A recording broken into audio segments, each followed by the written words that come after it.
Ladies and gentlemen, this concludes my opening performance.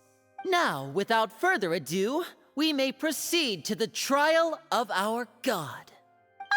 So this is what it is. Yes, you deserve praise for the effort you took to raise the dramatic stakes.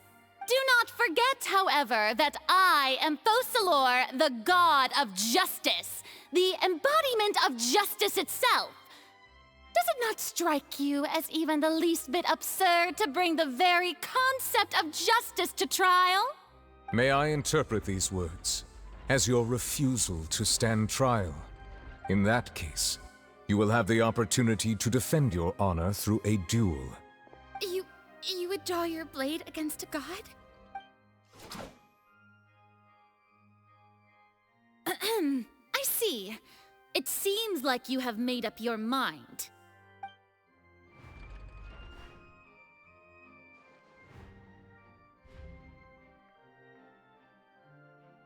Paimon can't believe it. She just surrendered. What the heck is going on? Did I just see an Archon surrender to a human? Wow, how utterly humiliating. Lady Furina, what is the meaning of this? Shh! It would seem that there has been a misunderstanding. To be clear, the raising of both hands is not always an indication of surrender. Looking for excuses again, huh? I raised my hands just now to indicate my acceptance of the trial. No duel shall be necessary. I will admit that I've been running away for a long time. I'm sorry, everyone. I was unable to protect the people of Poisson. It is my duty to stand trial for my crimes. You are not the only ones to be disappointed in me. I, too, am exceedingly disappointed in myself. But now, it is time for the Hydro Archon to show you her courage and resolve. I, Furina, will use this trial to show the world the true meaning of justice! This time, I will protect you. Applaud and rejoice! One of the most outrageous and fantastical arcs known to the opera epiclese is now unfolding before your eyes. Mark my words, this shall be one of the most exhilarating and brilliant shows ever to grace the stage of Fontaine! The trial of the Hydro Archon, Focalors, will now begin! Woohoo! Oh, now we're making history! Why does it feel like Furina just took over the whole thing? Like, come on! Didn't she just get forced to stand trial for her crimes? Also, even though she's still acting super dramatic, she is taking this seriously this time, right? All right, then. Who will be my opponent in this trial? The court asks the prosecutor to please take the stand. Is that so? Very well. Then please speak, witness of Tivat, my accuser and fated opponent.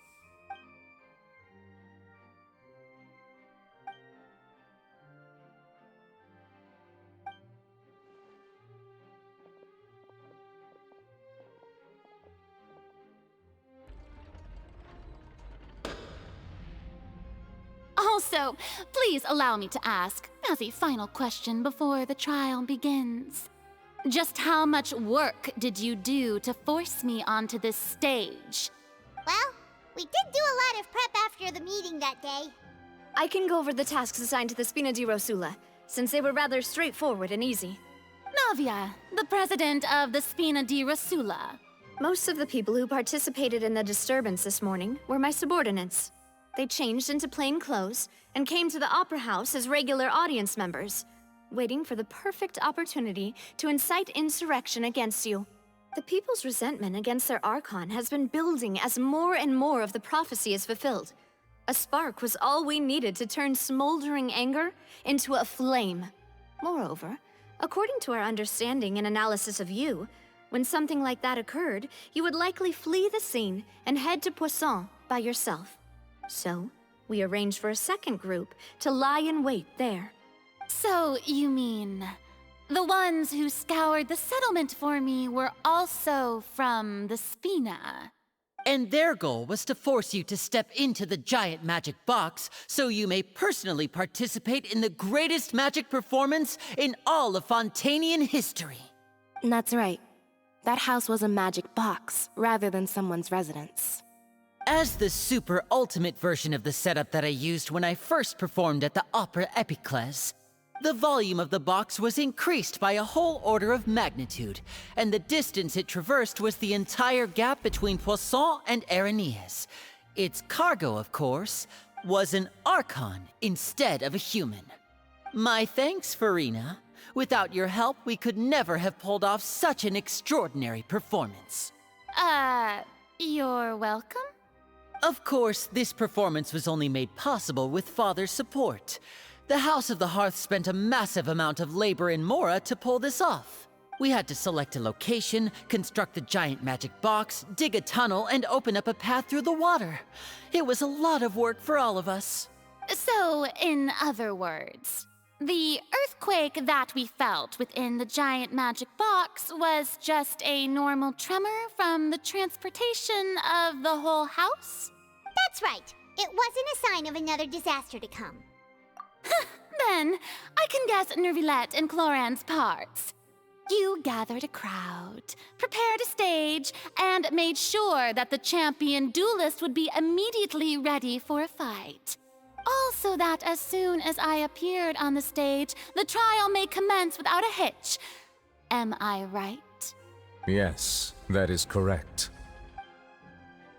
Well, Clorand, I must commend you for your courage. Only the most outstanding champion duelist in all of Fontaine would accept a duel with an Archon without flinching. Thank you.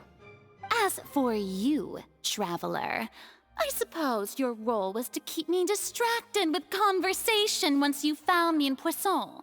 You'd make sure that I didn't notice anything amiss before revealing yourself as my prosecutor once we'd arrived onto the stage. Oh?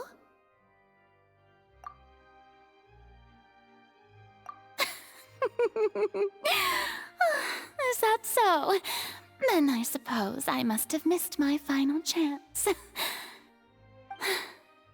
It's fine. It matters not. What's done is done. The stage is already set, so there's no reason to disappoint the audience. Let's see this trial through to the very end.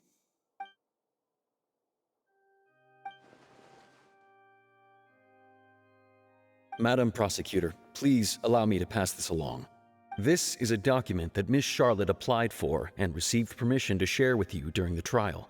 According to her, it should speed up the proceedings. Huh? Charlotte wanted to give us something? Oh, so she's here too! Hey, Charlotte! Oh, let Paimon see. Isn't this the exclusive interview that she did with us before? So she's already finished it, huh? Wait, then that means this document is a perfect timeline of everything that's happened ever since we stepped foot in Fontaine! So in other words, we can refer to this anthology of evidence every time we want to use something from our journey as evidence for an argument. Let's quickly confirm the information in it. Just think of it as a refresher, all right? The prosecution and the defense are both in position. The trial shall now begin. Oh, come on, Neuvilette. There's no need to repeat all the unimportant legalese. Just fast forward to the part where the prosecution lays out my offenses.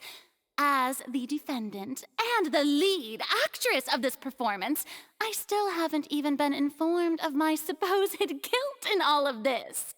Of course, it is only natural for humans to struggle to understand the actions of a god. However, you will need more than that to convict me of a crime. That's true, but my charge here is unrelated to your conduct as an Archon. Instead, I would like to charge you as a fraud who's never been the Archon in the first place. Wait, what was that? Lady Furina's a fraud? Hey, I came here thinking that we were going to try the Hydro Archon for forsaking her duty, but did I hear that right? She's not our Archon at all? Charge accepted. Lady Furina, do you plead guilty to the charge? Lady Furina. I plead not guilty. How can I be guilty?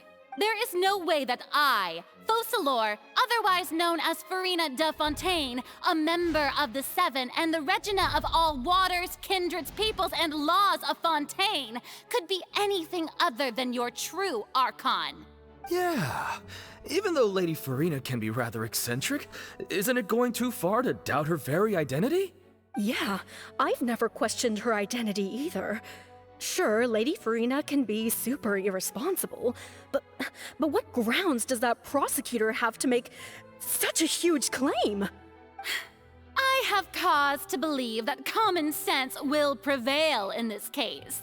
Many of the members of the audience have known me as the Hydro Archon ever since they were born. There would be no fooling their memory. See? Even the Oratrice has decided to show me its favor. Are you sure you want to commit to a charge that will never be upheld?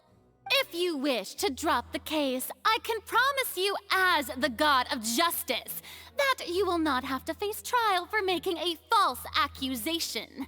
We will treat everything that's happened as a dramatic spectacle and move on with our lives. What do you say to that? Huh. An argument with near impossible odds, huh? We have to not only refute Furina's claims, but also overturn the long-held beliefs of the people. Well, I tried to give you the chance to surrender. If you must persist, then let me ask. If you believe I'm not the Archon, then what manner of being do you think I am? And if I was not the Archon, then how did I manage to live for over 500 years?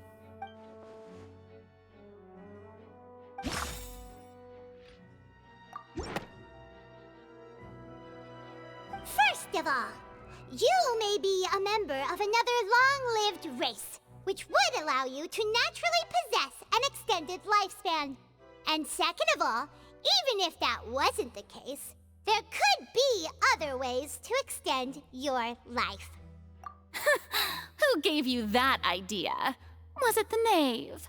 You'd sink so low as to use a harbinger's words against me. A curse? I once thought it possible that the aura of an Archon might naturally resemble a type of curse. But in light of this claim, perhaps what I sensed was not your divinity, but a curse after all. You sensed it too, huh, Neuvilette? Lady Furina is actually a human? Well, it is true that it's extremely difficult to tell humans and gods apart just by looking at them. It's not impossible.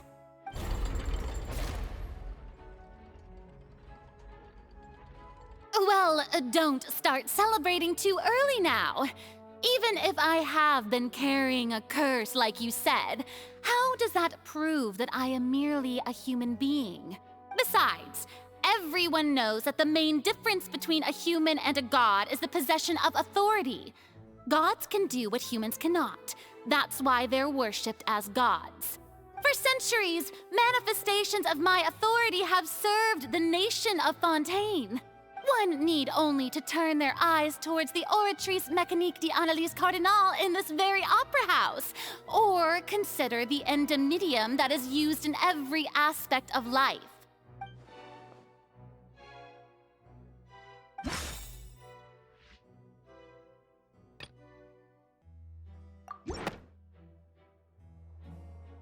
You tried to reference the Oratrice. But weren't you as confused as all the rest of us when the Oratrice declared Childe to be guilty without any proof? Otherwise, you should have come up with a good explanation for that by now. Didn't I make myself clear at the time? The decisions of the gods are naturally difficult for humans to comprehend. There is no need to provide an explanation. Lady Furina, I believe a reminder of your current circumstances is in order. While the court is in session, the principles of justice and the law must come before all else. While you are an Archon, you are also first and foremost the defendant in this trial. You will prove yourself unable to defend against the prosecution's charges if you continue to withhold vital information against the rules of the court. I never thought you'd use that kind of rhetoric against me. That was no trick of rhetoric, Lady Furina. I've merely reiterated the rules of the court. Rules that all should respect and follow. So, you neither knew why Childe was declared guilty, nor did you understand the structure and operations of the Oratrice. Instead of having been created by you, the manifestations of authority you mentioned have been made by the real Hydro Archon, haven't they? The real Hydro Archon? Well, now you're really losing me. It is true that I did not know why the Oratrice gave out a guilty verdict that day. But the Oratrice handed out that verdict unilaterally, and it has been operating independently ever since it was first created. You can't argue that just because a divine creation is flawed, that the god behind it must also be no god at all. She's still throwing out all kinds of excuses. Seems like she's confident that we won't be able to produce proof that she has no power over the Oratrice. My power as an Archon. There are many ordinary citizens in the audience. How can I just carelessly demonstrate the formidable power of an Archon? If that poses a concern, I'm prepared to extend my protection to the audience. You don't need to go that far. Aren't you the Hydro Archon? Or is it that you can't even wield the power of Hydro, much less the authority of a god? Indemnitium! Yes! It's all because of Indemnitium! All Archons derive their power from the faith of the people, and I've converted the people's faith in justice into Indemnitium! Thus did I give up all of my divine power to provide everyone with energy for their daily lives. Have you ever seen a more magnanimous god? Isn't that a huge stretch? Yeah, no matter how generous an Archon can be, how could they give up all their power? Can a god with no power even still be called a god? It seems like nobody's buying Furina's excuse. Hey, come now, everyone. Please don't stare at me as if I was a liar. I'm still the same Furina you knew, right? The one that you loved. Shouldn't you want to believe in me? Please? You've got to believe me. If what the prosecutor said is true, she really has committed a grave offense. Did she deceive all of us? And all of our parents and grandparents too? And all of our ancestors? Ever since they were born? Enough! That's enough.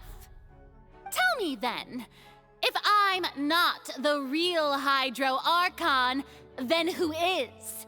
If you have no evidence of another Hydro Archon's existence, nor can you find anyone who can back up their claim to be such, then what grounds have you to say that I'm not actually the real deal? Wow, she came up with yet another argument. How can we refute her now? Seems like she really doesn't want to give up.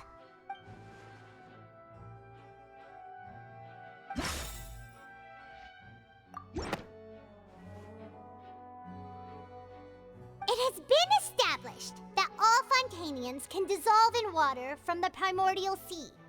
And that means... Since you insist on claiming to be a god and not a human, then there's a method that you can use right here and now to eliminate all suspicions of you being the latter. Miss Navia, please apply to serve as a temporary attorney for the prosecution before addressing the court. Though you act in partnership with the prosecutor, you must still adhere to proper procedure. Super sorry, Monsieur Chief Justice. I swear this really will be the last time that I'll speak out of turn. Now, I've brought some seawater from Poisson. As everyone knows, a massive flood struck the area not long ago, taking many lives, including those of some of my closest friends. So, Miss Furina, would you dare to touch some of the seawater? If we are to believe that you are indeed the real Hydro Archon, touching the seawater would have no effect on you. All it should do is strengthen your case.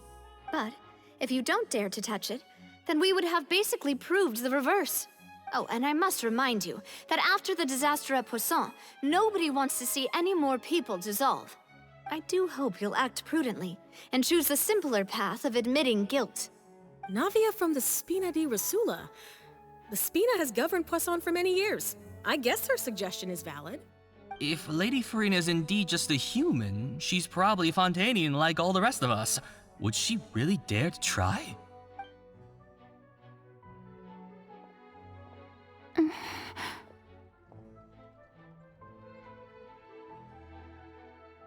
Lady Furina, this test has been unilaterally proposed by the prosecution.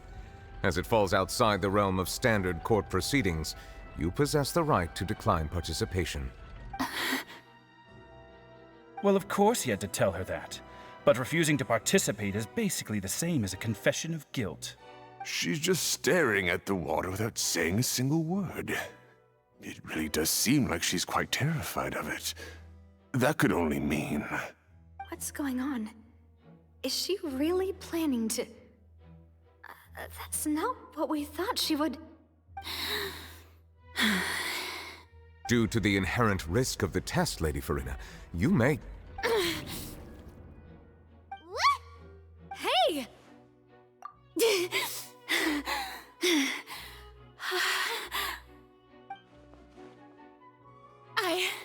I'm fine! Look at me, everyone! My hand is still here! I haven't been dissolved! Will you believe me now? I really am your Archon! I'm nothing like a normal human who would fall apart as soon as they touch this water! Really? Was this not the most obvious thing in the world? Miss Siegewien? If you're present, Miss Siegewien, please come forward and attend to the defendant. Siegewien? Don't be nervous. It'll just take a few seconds. Let me see. That should be enough. Please announce the results of your evaluation to the court, Miss Siegewien. As everyone doubtlessly saw, Miss Furina was displaying symptoms of hyperventilation and flushed skin. These indicate that she was experiencing the adverse effects of exposure to primordial seawater. The extent to which she was affected is the same as other humans when exposed to primordial seawater of a similar concentration. Thank you, Miss Siegewien.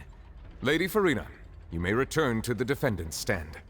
Oh wait, what did she just say? I didn't get dissolved! Shouldn't that be enough to prove my innocence?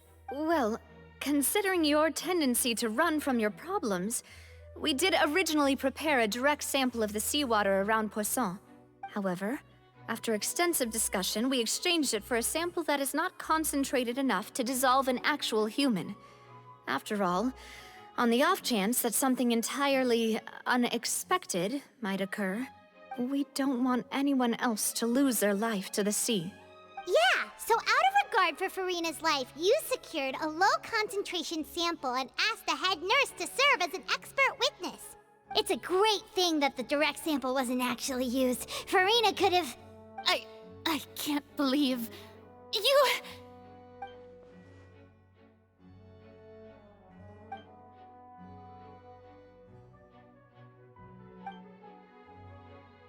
Listen to me, everyone! Please don't give me such cold and disdainful looks! What happened just now didn't prove a single thing!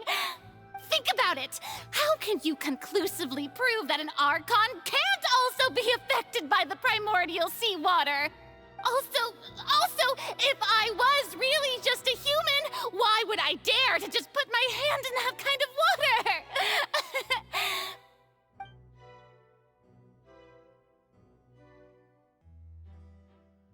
Please, anyone, just listen to me! I swear, I really am your Archon!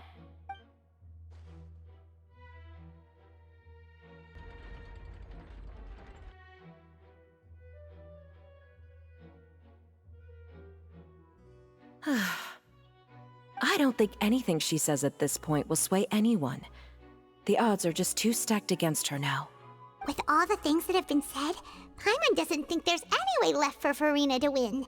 I believe the time for arguments and presentation of evidence has come to an end. If there are no objections, we will move on to the final judgment.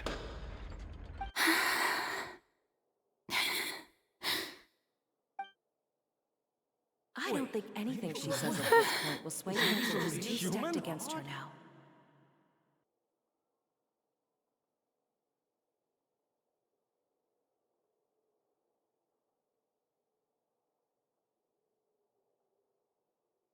In my capacity as Chief Justice, I shall now render judgment on Furina's misrepresentation of herself as the Archon of Fontaine. As a human who knowingly deceived her fellow citizens, Furina is guilty.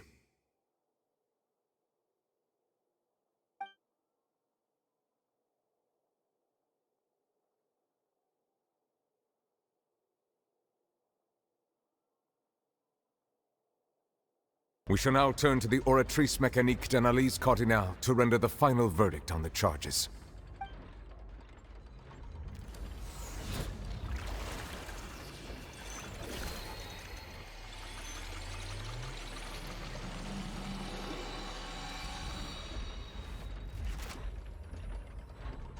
According to the judgment of the Oratrice Mécanique d'Analyse Cardinale, Furina is...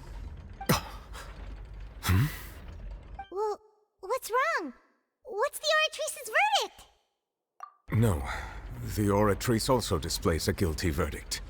Isn't that correct then? However, the exact wording of the verdict is thus: the Hydro Archon, guilty, to be punished via the death sentence. The death sentence?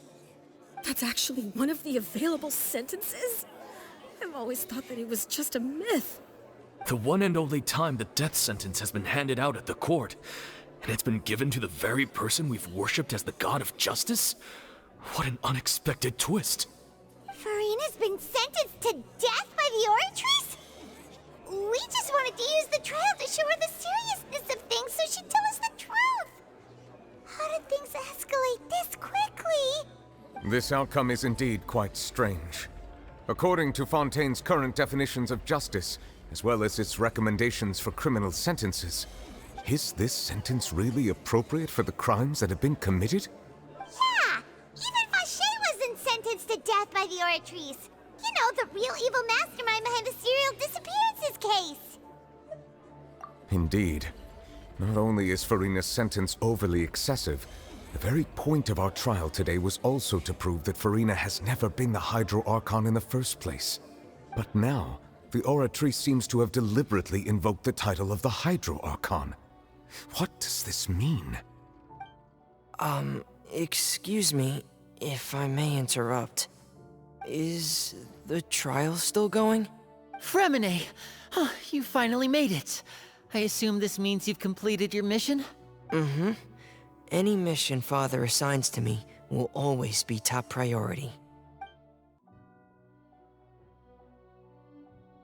Is that the first prophecy slate? Huh. So the knave privately arranged for Fremine to try and find the missing slate. I looked everywhere and finally found it at the bottom of the sea. It took me a long time to get around some dangerous stretches of water. But has the trial already concluded? Then doesn't that mean I've come too late? Oh no. Father will be disappointed in me. Thank you for your hard work, Mr. Fremine. Please allow me to review the record left on the slate. Traveler, I believe that you have already seen the other existing slates, and would like you to come here and confirm their contents. Huh? So what do you see? What is it?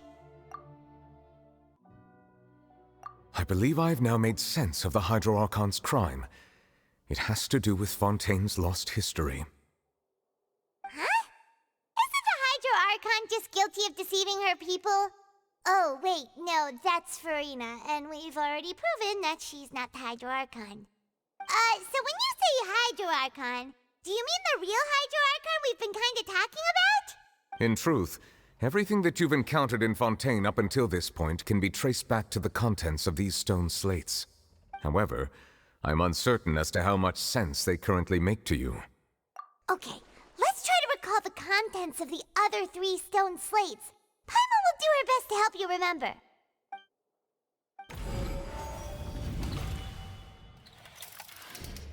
The first stone slate describes what you just said.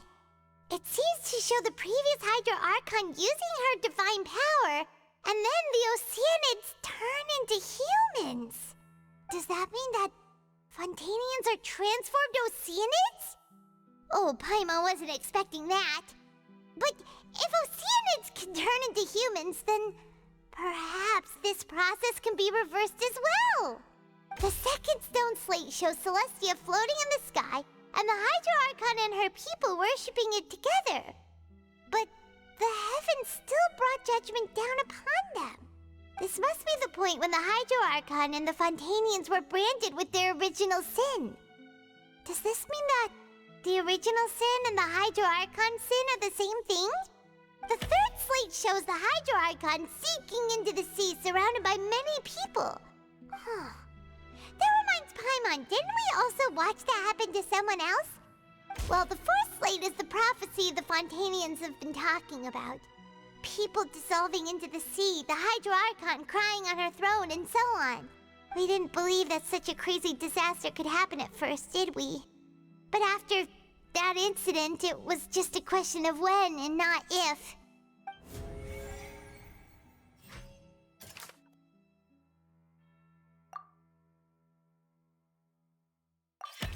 We know from the case of the serial disappearances of young women that Fontainians can be dissolved in primordial seawater. And the first stone slate tells us that long ago, the Hydro Archon used her power to turn Oceanids into humans. This might be the reason that Fontainians can dissolve.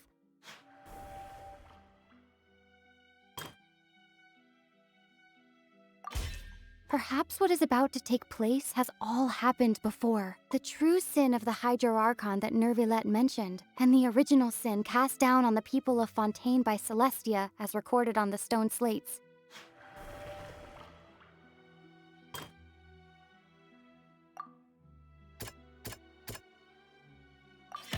It's not as simple as falling into the sea. When Navia fell into the sea, her consciousness was subjected to judgment. The stone slates show the people gathered around the Hydro Archon in the sea.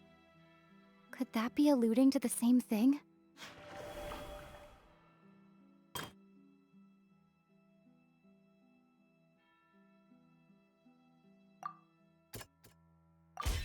The prophecy from the stone slates found its way into society, but not many people believed it at first. The fortress of Meropide was nearly flooded with primordial seawater, which we know can cause Fontainians to dissolve. It seems increasingly likely that the prophecy may come true. If we hadn't dealt with it in time, things could have gone very badly. They'll dissolve into the primordial sea but won't cease to exist. Their essence will flow in the seawater, converge, and take the form of an Oceanid. The Hydro Archon was sentenced to death in court, shocking everyone present. Perhaps this means that her sin was actually Fontaine's original sin. Navia fell into the water inside those ruins, and she nearly dissolved. She was surrounded by the people of Poisson in a court within her consciousness, and was forced to take part in a trial meant to make her stay. The eruption of the primordial sea at the fortress of Meropide was the surest sign that the prophecy was about to come to pass no matter what. The prophecy's contents can all be verified by recent events. If we combine what we know together, loads of truths should come to light.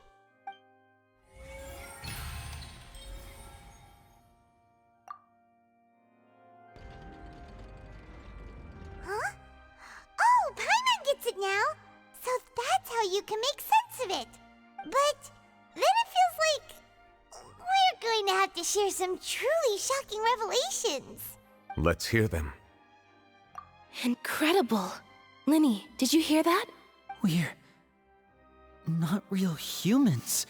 All Fontainians were originally created by the late previous Hydro Archon, with Oceanids as their basis. The evidence for that can be found in how only Fontainians could dissolve in primordial seawater, and how all the girls Vacher dissolved were also turned into Oceanids. Oh, and according to Navia, when she was about to get dissolved, she also saw everyone gathered around for a trial, all of them in the shape of Oceanids. Indeed. Yeah, and it follows from the content of the first slate that she probably angered Celestia by creating humans without prior permission. That could also explain why the Oratrice judged the Hydro Archon to be guilty. It's to account for that ancient sin. The Hydro Archon's true sin was creating us? And yet, after many hundreds of years, the Hydro Archon's creations have turned around to try to judge the Archon within the Opera Epiclese. The twists of history are often the most unexpected of all. Yeah, isn't the image here just like when Navia fell into the sea? So wouldn't it be trying to show the image of the Hydro Archon also falling into the sea once the prophecy has been fulfilled in the fourth slate? In the end, the people will all be dissolved into the waters, and only the Hydro Archon will remain weeping on her throne. Only then will the sins of the people of Fontaine be washed away. Did Paimon get all that right? You've made some keen deductions. I must say, given how much you still don't know, it is impressive that you've already managed to connect so many pieces of the truth. However, while you were able to decode all the information on the slates, they've also been etched with an additional layer of hidden information using a different power source. When we were at the ruins, I tried to decipher the hidden information recorded in the slates. But since we only had 3 slates at the time, I was unable to come to a full conclusion. Now that the slate collection is complete, I shall make another attempt to decipher the narrative recorded within. If everything goes well, we should finally be informed of the unadulterated truth.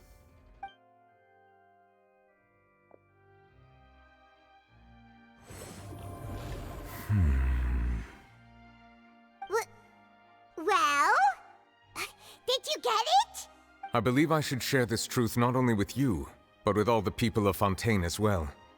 I will try to briefly summarize it for you.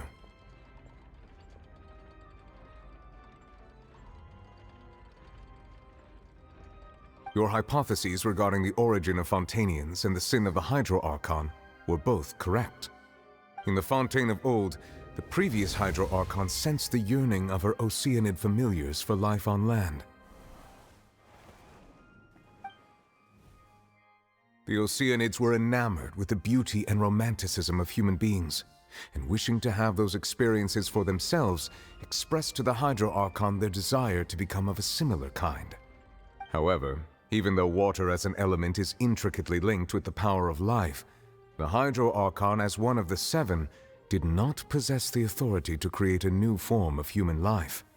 Not one to give in, she eventually found a way to create permanent humanoid bodies for her familiars by appropriating the power of this planet's primordial sea. She poured primordial seawater into the Oceanids' blood vessels, creating humanoid mimics in the process. But if Fontainians were to ever come into direct contact with water from the primordial sea, the power within their bodies would escape these artificial restraints and return to the sea. As a result, their forms would collapse, and they would be reverted to their original forms as Oceanids.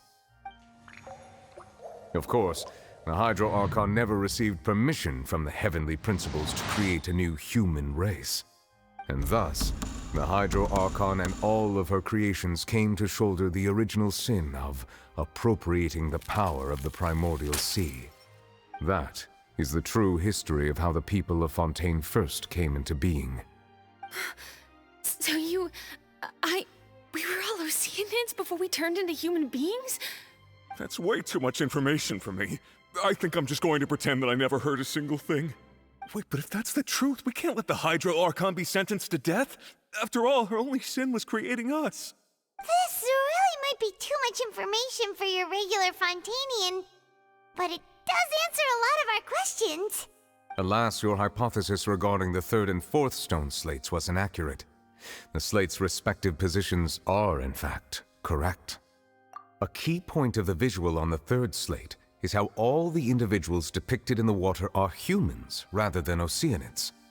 They have not been dissolved, which implies that the water depicted in this slate is not water from the primordial sea. The nation of Fontaine is the nation of Hydro, as well as the nation of Trials and Justice. Instead of being the literal element, the water in the scene symbolizes judgment and justice. You may also recall Navia's experience. When she fell into the sea, her consciousness was surrounded by that of many others who intended to hold a trial to determine her fate. Therefore, the meaning of the third slate is that the people of Fontaine shall try the Hydro Archon at the court of justice. Yes, it refers to our present situation. I think I'm following now. So, what you're saying is, even though we decided to put on this trial to avoid fulfilling the prophecy, in truth, everything we've done has happened exactly as the prophecy foretold. So now, it seems, we're the ones making sure it comes true. What should we do? Huh. No matter what, the prophecy will be fulfilled. Is this what it feels like to be a prisoner of fate? If that's the case, does that mean the scene in the fourth slate will also be fulfilled soon? Traveler, I would like to point out another small fallacy in your deductions. About the fourth slate, you probably thought that the eruption of primordial seawater beneath the fortress of Meropide served as the surest sign that the prophecy was about to come to pass, yes?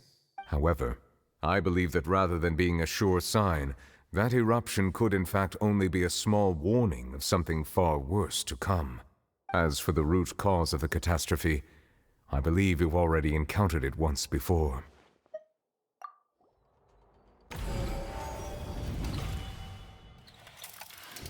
This eruption was just a small warning of the things to come. We must find the root cause of the disaster.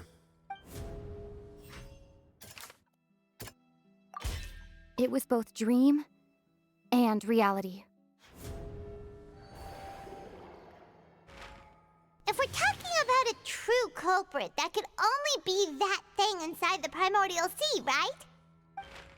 The truth, the original sin, the trial, and the root cause of the disaster.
So we've met it at last.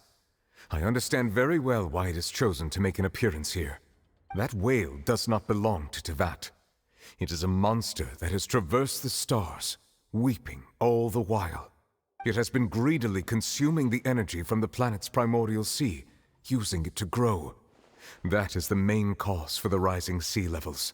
And once it has finished consuming all of the energy contained within the sea, its next step will be...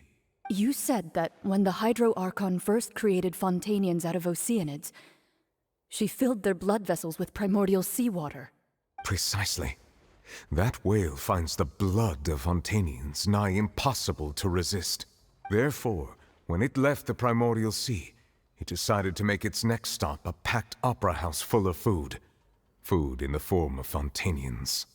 We just barely managed to push it back, right?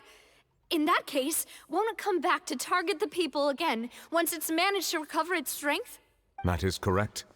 Indeed, it is more accurate to say that we should thank that Harbinger for buying us some time.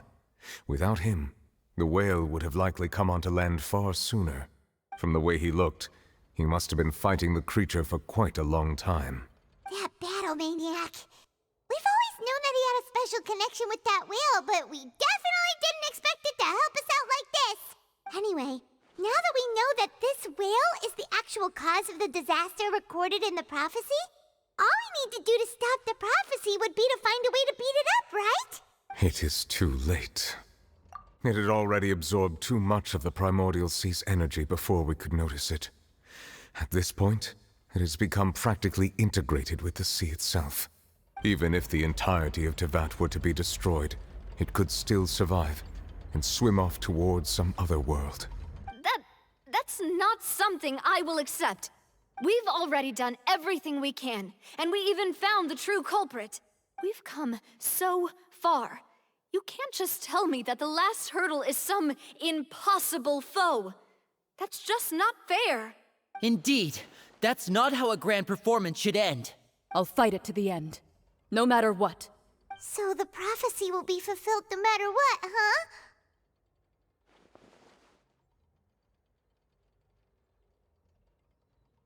The prophecy.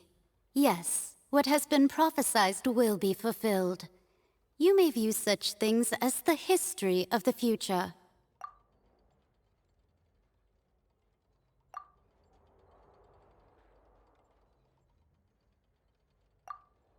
Just as prophecies are usually only the future as seen from the perspectives of the gods, could things be happening in hidden corners where the god's gaze does not fall? Ultimately, fate shall serve as your only guide, no matter what will happen in Tevat's future.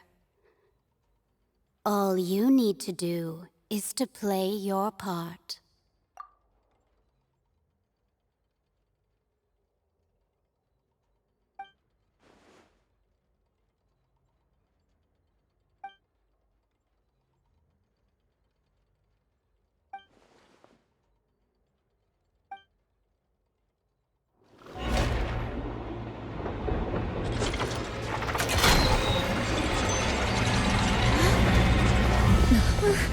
What's happening with the aura trees?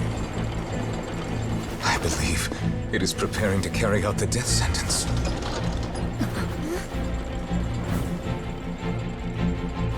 Furina!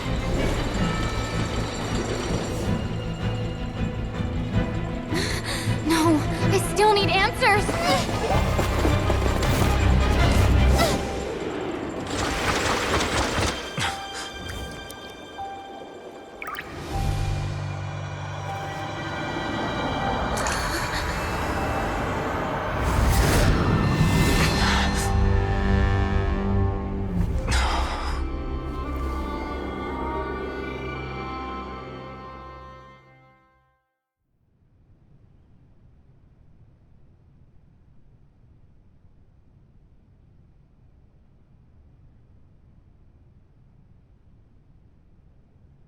You...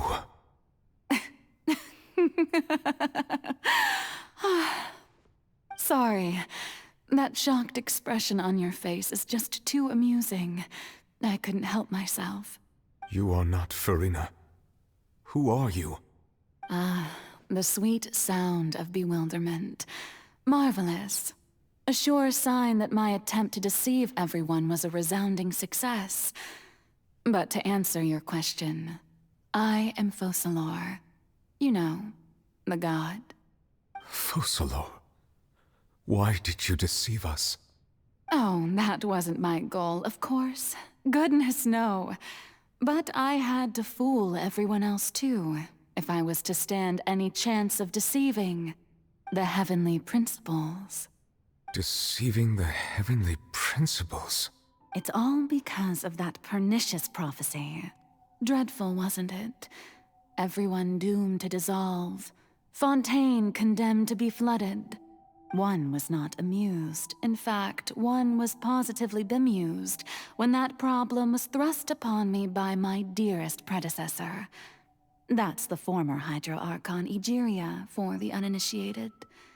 It hardly gets more disastrous than a preordained national catastrophe, now does it? She knew full well that the prophecy would surely come to pass.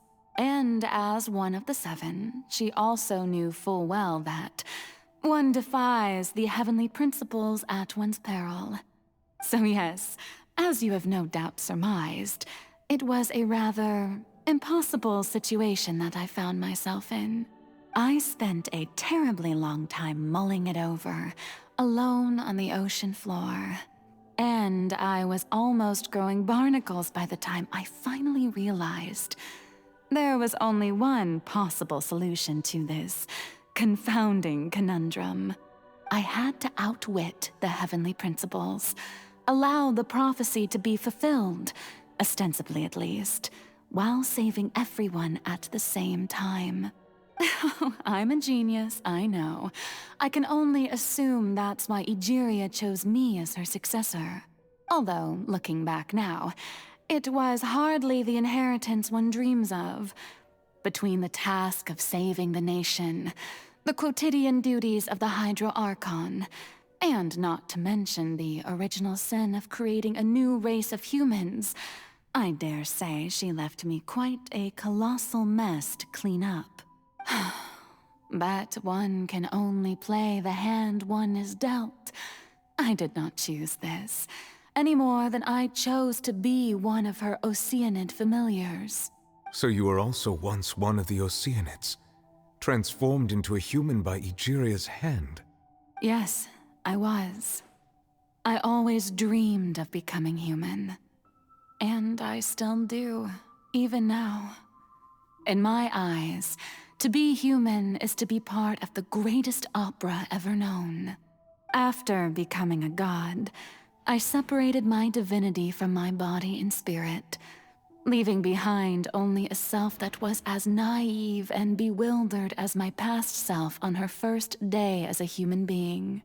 The me you see before you now is that divinity. And the human counterpart I left behind, I named Furina. She could feel joy, sorrow, and everything in between. She could be as vain and conceited, or as meek and vulnerable as she wished. Her strengths were of a kind only a human could possess, as were her shortcomings. But in my eyes, Furina's humanity was what made her perfect. She was perfectly human in every way. The person I always wanted to be. Anyway, so then I cursed her. All part of the plan, of course.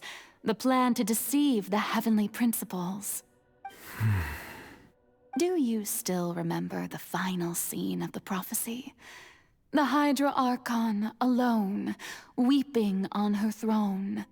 In order that the prophecy might appear fulfilled, I invited Furina to be an actress, to play the part of the Hydro Archon in the prophecy. Under the curse I placed on her, so long as I, Focalors' divinity, continued to exist, she could not die. But nor was she free to live her life in the pursuit of happiness. Instead, she was forced to take the stage in the opera house, to embrace the role of leading lady, to forever play the part of the god from the prophecy, all to create a deceitful appearance of that prophecy coming to pass. I suppose now you probably understand why your court is called the Opera Epiclese. But Furina is only human, isn't she?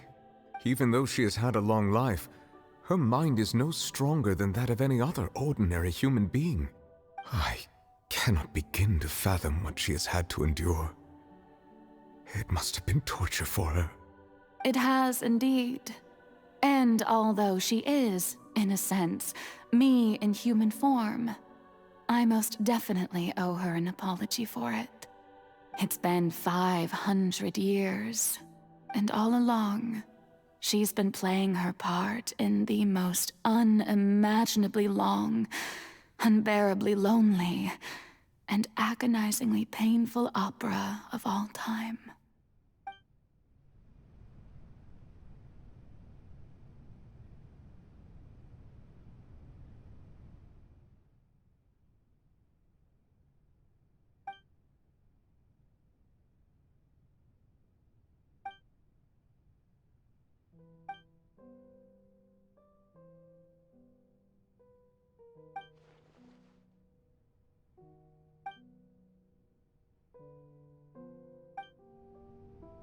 Oh, who permitted you to come onto the stage?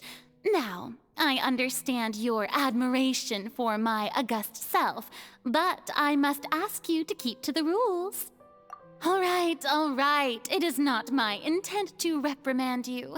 There is no need to state your name. Just be off with you. Do not distract me from my performance. Oh, do not jest. Can you not feel it? I am Focalors. The eyes of countless Fontainians are upon me.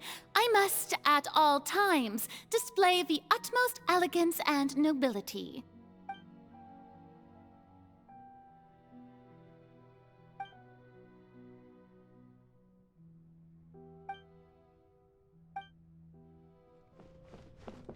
Dear audience, the performance is experiencing a technical difficulty, but worry not. The guards shall resolve it soon enough. Hey, what gives? The audience is still watching me, you know. Guards? Wait, where are the guards? Guards! Ha!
Furina. Huh? Who's that? Who's calling me? Where are you? Be not nervous. Be not afraid. I am before you. Wait a moment. You're near me? How can this be? Mirror you, huh? You know what? That's not bad. Let's go with that. Mirror me? What do you wish to say? The prophecy. Have you heard of it? What prophecy? Wait. I know.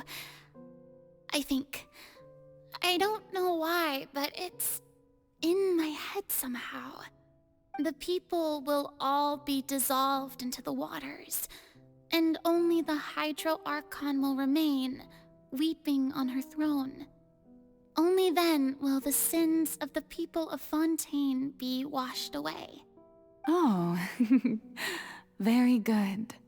You know it well. What's going on? I can't seem to remember anything clearly. The only thing I know for sure is this prophecy.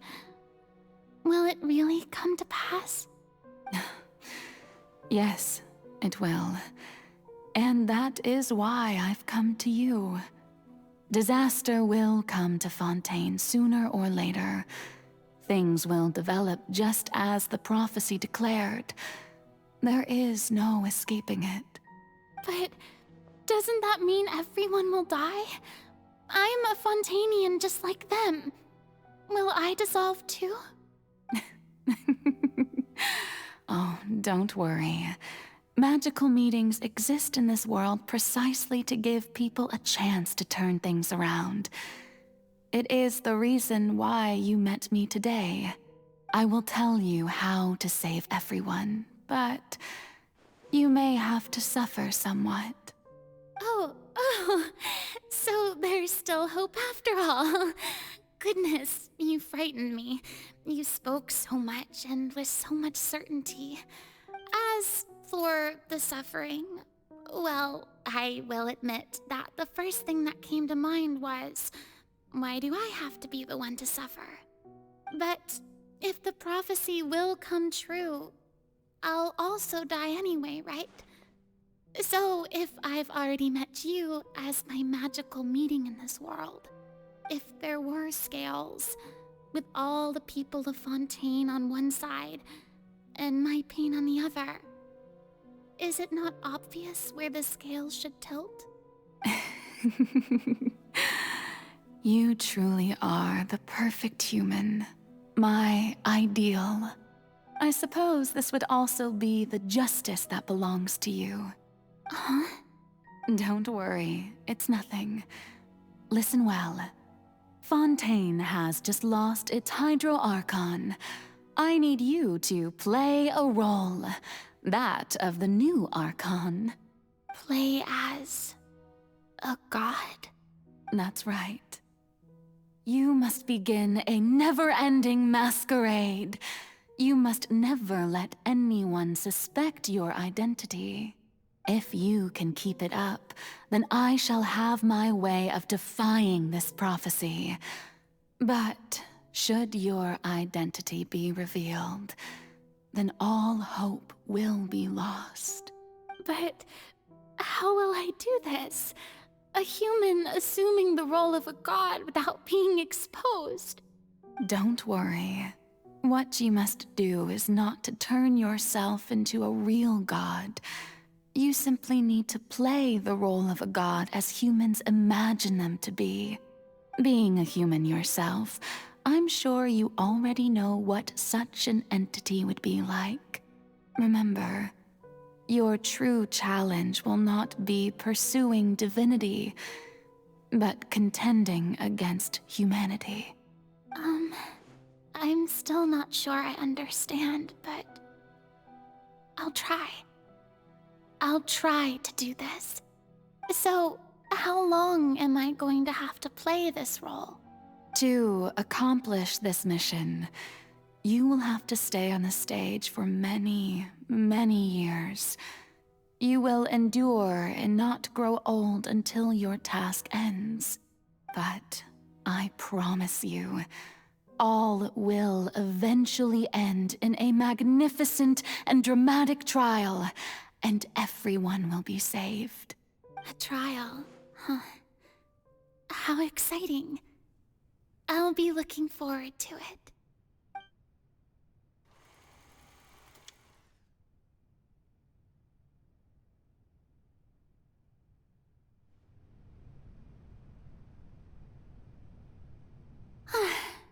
The Maison Cardinalise has announced my accession, but this is my first time facing the people.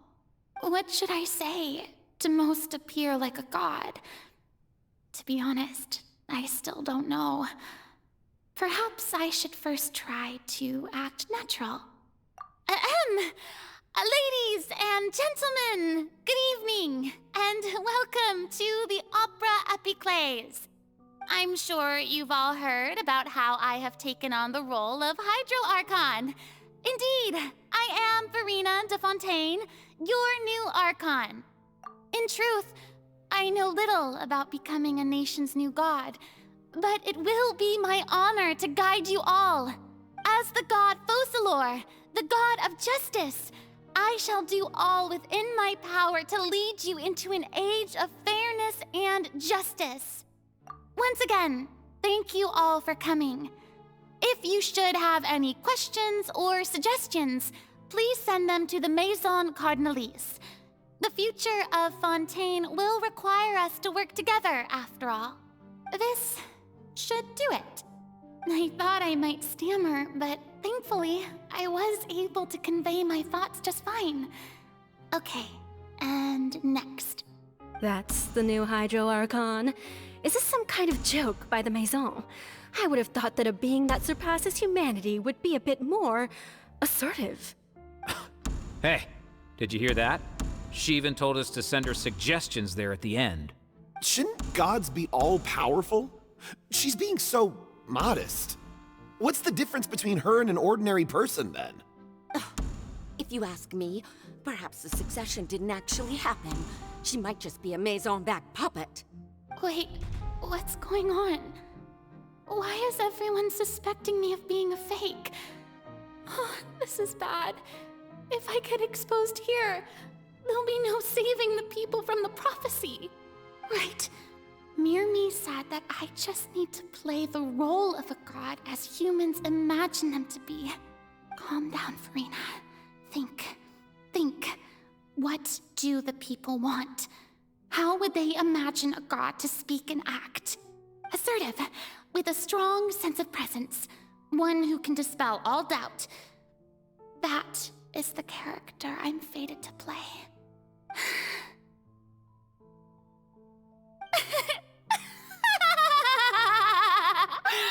Oh, very good, my people. Only ones such as you are deserving of my rule.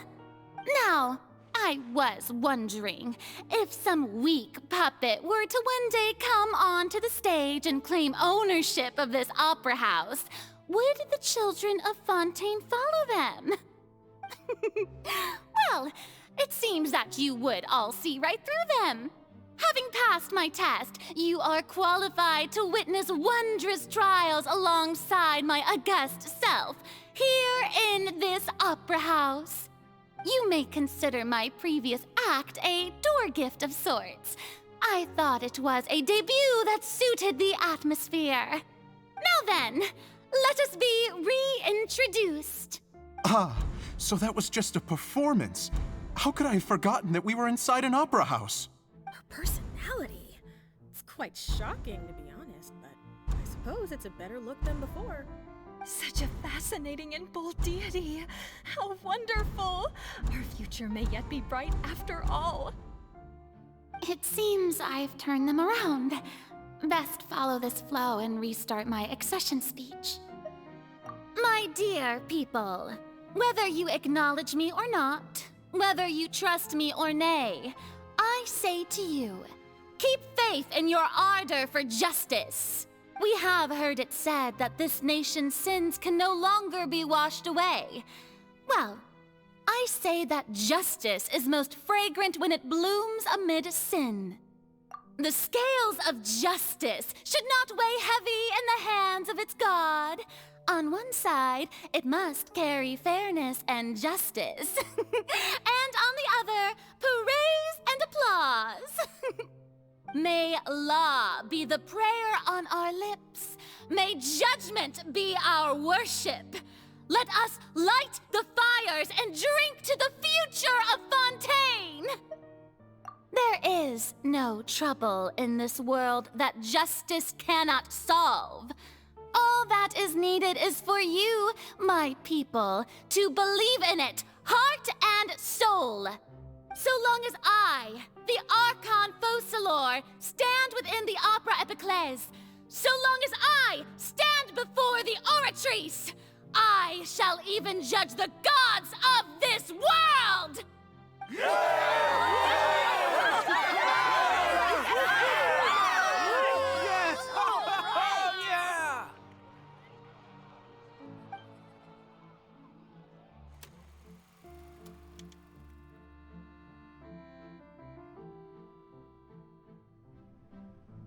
Lady Furina, here are today's case reports, as well as a summary of the follow-up for your perusal. Come now. Was I not just at the Opera House in person? Leave these kinds of things to Neuvilette. Besides, none of these trials were the one that I'm looking forward to the most. If I may be so impertinent, what kind of trial are you truly looking forward to? A magnificent, dramatic, and wondrous trial. A trial to end all things. How could you hope to understand? That's true. I fear I lack the ability to grasp your divine thought, Lady Archon. No need for fright, and do not take what I said before too seriously. Go now, do your duties. The trial I await. It will come one day. Lady Furina, I don't know what to say. Thank you for agreeing to see me. No need to thank me. Or rather, thank your own sense of perseverance instead. Long have you stood in line to meet me, have you not? Oh, I'm afraid that's just an inevitable consequence of my divine charm. All right. Deoteria, is it? How is your son's illness? You remembered me, and you knew of my family, too. He is doing much better now. In fact, he is far more of an ardent believer than I. He was the one who forced me to seek an audience with you, and to bring your words back to him. Oh, good. Very good. If this should happen again in the future, please do not hesitate to come and tell me. Going down to citizens' homes every so often, while not usual practice, should serve as a fine change of pace. You're such a gentle and wise god. Thank you once again, on behalf of my son.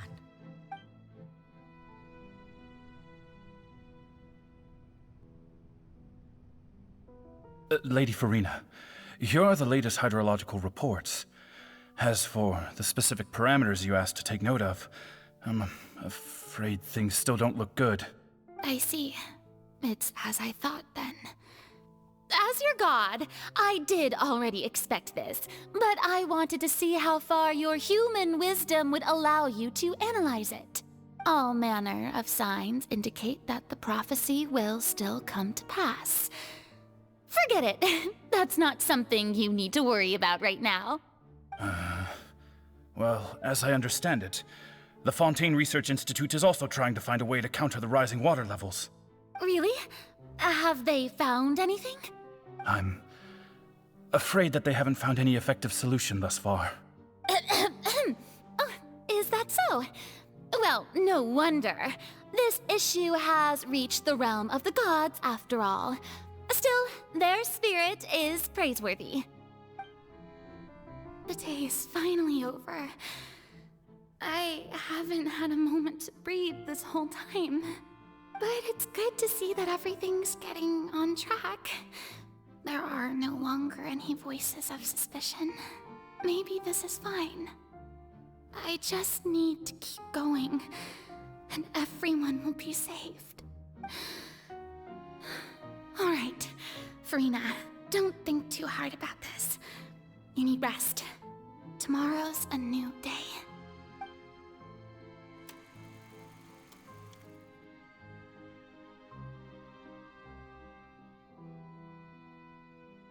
Lady Furina, here are the new trial reports for the latest cases, as well as a summary of the follow-up. There'll be no need for that. I've seen them already. There's no need to go back over scenes I've witnessed in person before. Lady Furina, I've waited so long for this chance to see you in this manner. Indeed, my dear, loyal citizen. This joyous moment is an honor for us both. Lady Furina, we're detecting significant hydrological anomalies near Poisson. Understood. Keep monitoring. Keep me informed should anything come up at the Institute.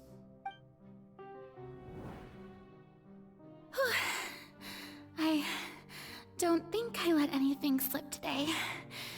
I must show the people that there is nothing to worry about. I just don't know when these days will end. I feel utterly exhausted. Best to rest early today, too.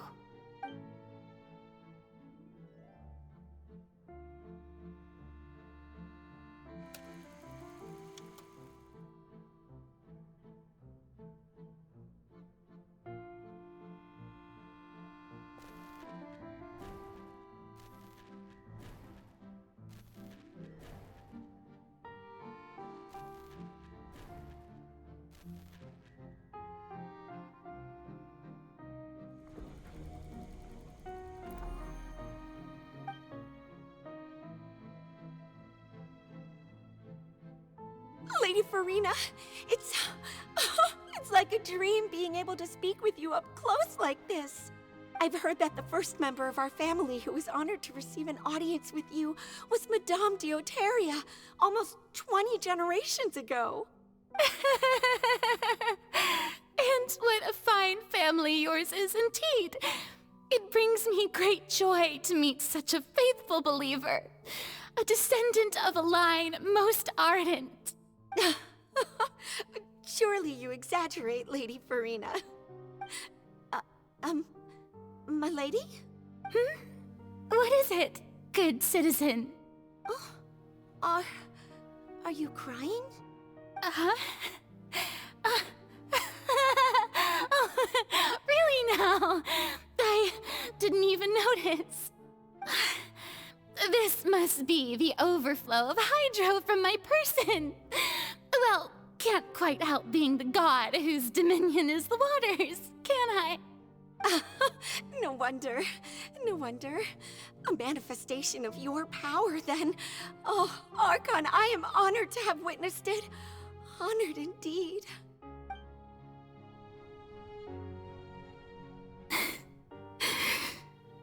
So interminable.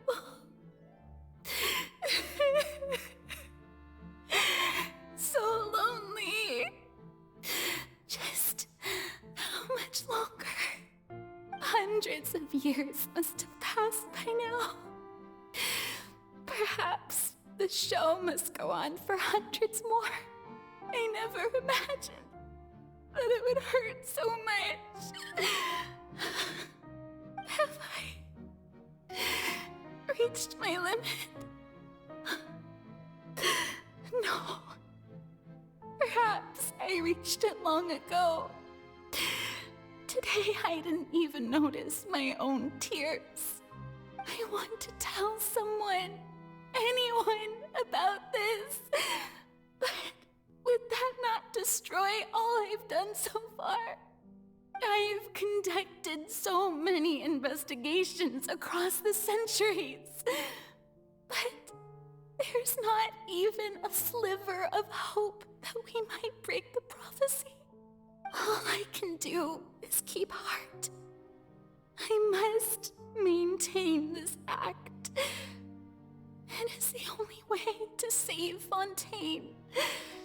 Please, mirror me. You have to succeed.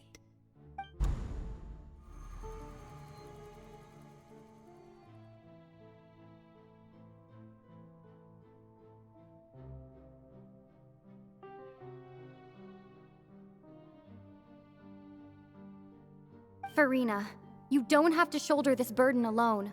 Although I don't know what you might be keeping from everyone, your people are more than willing to share your burden with you.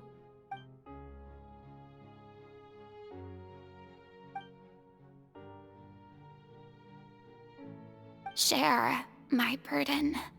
That's impossible. It was fated right from the start that this would be my duty alone. But even if your burden doesn't need to be shared, you can still choose to confide in someone. Just share it with me.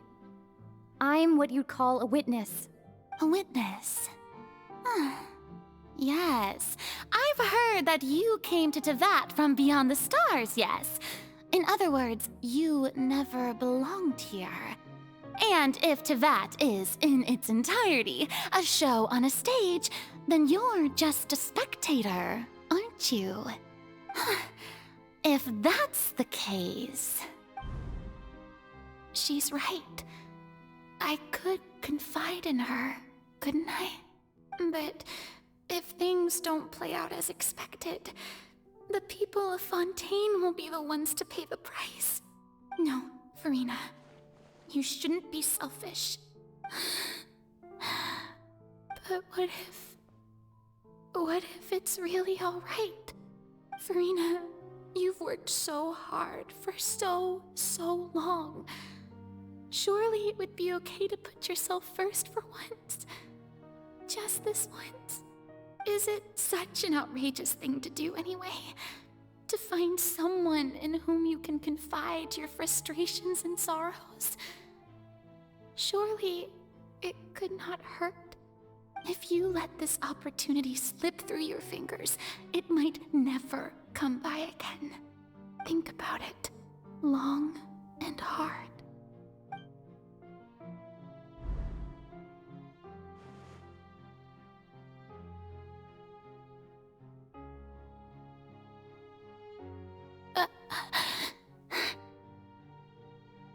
No, I have nothing to say. I am Furina, the Archon of Fontaine. Everything will surely get better. All you need to do, dear spectator, is to witness my performance until the curtains fall.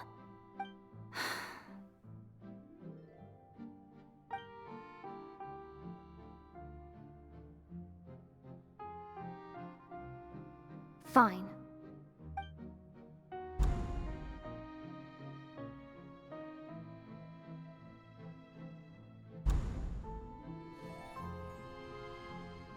So even Furina doesn't know the truth? You've never once let her in on the full plan? Yes, it had to be done. To deceive the heavenly principles, you must first deceive yourself. She did very well. If she had let her resolve falter even once in these 5 centuries, Fontaine would have been doomed to the most tragic fate. It seems that trusting humanity was the right decision after all. I believe that I understand how your deception works, but that is only half the truth, is it not? How would you build on this foundation to save the people of Fontaine? That is the most important thing. Ah, good. Of course, the Iudex of Fontaine has pinpointed the crux of the issue. I'm sure you've long sensed that the Oratrice is no simple machine, yes? I've always suspected that it had its own consciousness, and Linny did mention that he heard a human voice within the core chamber. It now seems that that person was you, hidden within the machine all along. Am I right? And then I became one with the Oratrice, taking Fontaine's gnosis with me. Yes, it would seem so, wouldn't it? Alas, your understanding of this device still lacks sufficient depth. In truth, it is no enactor of justice. It is, in fact, a device created to kill the god of justice. I beg your pardon? Oh, you have it. And to be more precise, not only will the Oratrice take down the god of justice, it will also take down the divine throne upon which she has been placed. I mean, did you think I would be the sort to enjoy peaceful repose while Furina suffered? My work over these last 500 years has been to constantly accumulate indemnitium within the Oratrice. But really, some have already discovered that only a small fraction of the energy generated by the device was ever used to provide power to Fontaine. The vast majority had to be, accumulated to enact this death sentence. It was all a part of your plan, then? Both the trial and the sentence? Indeed. This power, accrued over 5 centuries, could have sustained Fontainians for millennia, had it only been used for that purpose. Almost all of it has now been stored within the Oratrice. But only power of this magnitude could hope to destroy the Hydro Archon's divine throne, shaking the rules established by Celestia, and breaking through the institution that is the Seven. So the Oratrice's call for death was for neither Furina nor Focalors, but for the Hydro Archon. The destruction of that divine throne.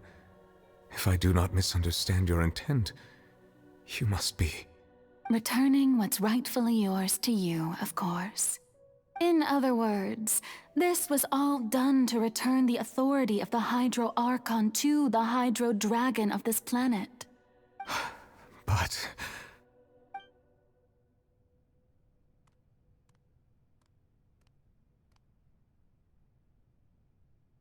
Oh, what? Getting sad again, are we? The authority of the ancient dragons shall soon be yours once more, O Hydro Dragon Sovereign. And this is the face you make. All you've done throughout the years is just so you can sacrifice yourself at the very end. I've never quite seen it that way, you know. Even now, I'm quite pleased at how well my deception worked.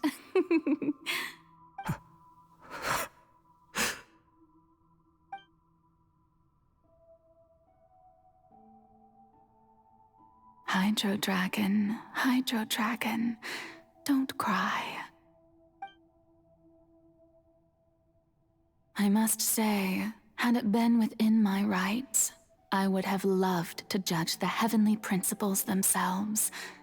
Were they not guilty of essentially the same crime? Egeria stole the power of the primordial sea, and the heavenly principles stole the power you ancient dragons possessed. I, for my part, am the god of justice. And is it not just that your original powers should be returned to you? Speaking of justice, I have always believed that justice lies in the process of pursuing human existence itself. So, if the theft of the primordial sea's might was Fontaine's original sin, then, leaving matters of procedural right and wrong aside, the descent of the Fontainians as humans and their right to exist in this world would be Fontaine's original justice. In other words, existence was Egeria's justice, and to me, justice is the continuation of that existence, defying the prophecy and ensuring that Fontaine's people shall live on. That should be the justice enthroned over all others. At this point, we, whether it be myself or all other Fontainians, have shouldered the burden of this sin for far too long. Iudex Neuvilette, the highest judge in our land, when you regain your full power as an elemental sovereign, what verdict shall you pass upon us? So when I was invited to the court of Fontaine to serve as Iudex, I see now that that was your idea too. At last, I now understand the true purpose behind this position. In the beginning, I was uninterested in human existence. But these 5 centuries of living alongside them have gradually brought about mutual understanding between us. And I have even attempted to feel as they feel. You are a devious one, Focalors. Things being as they are, surely you know that I could never declare them to be guilty.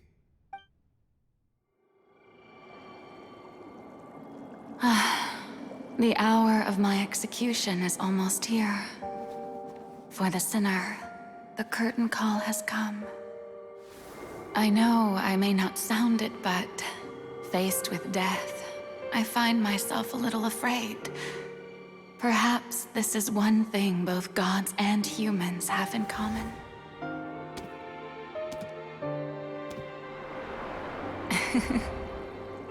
Farewell, Neuvilette. I hope you've enjoyed the part you played these 500 years.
Rex Neuvilette, hereby declare,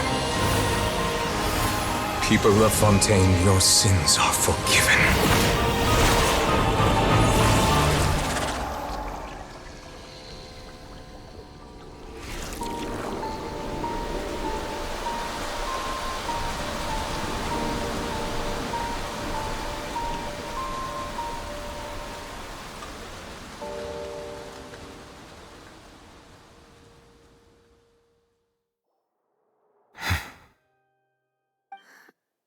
What just happened? Has the death sentence been carried out? Was that bright light some sort of misdirection? I have a feeling that something huge just happened. But since we're all still alive and haven't been dissolved, I assume whatever happened was good for us. It's time to end this. We must mete out punishment to that beast. Didn't you say just a moment ago that it can't be defeated? I have gained the strength sufficient to deal with it. Through certain means, I now have the ability to separate the power of the Primordial Sea from that creature. We should seize the opportunity to pursue our quarry. Traveler, now that the oratories can no longer function, I require an executor to help me mete out justice. The root of the calamities befalling Fontaine, the beast that enacts the prophecy. Its name is the All-devouring Narwhal. Come with me, traveler. The hour of execution has come.